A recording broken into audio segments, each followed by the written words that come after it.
Polda Sulsel merilis kasus pembunuhan kakek Sangkala di Panti Jompo, Balai Rehabilitasi Sosial Lanjut Usia Gau Mabaji di Bontomaran Nugoa pada Rabu 22 Januari lalu.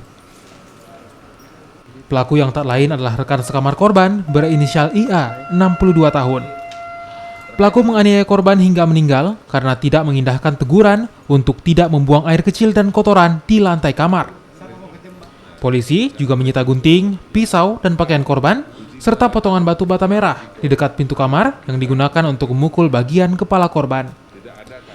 Terkait pembunuhan dan penganiayaan dengan ancaman hukuman 15 tahun penjara. Latar belakangnya, ini karena diduga korban merasa tidak senang akibat tersangka merasa tidak senang karena korban ini berperilaku kurang bersih, sedangkan tersangka selalu menegur korban agar membersihkan kotoran atau najis yang sering ditimbulkan oleh korban, sehingga tersangka merasa dendam akhirnya melakukan pembunuhan ini.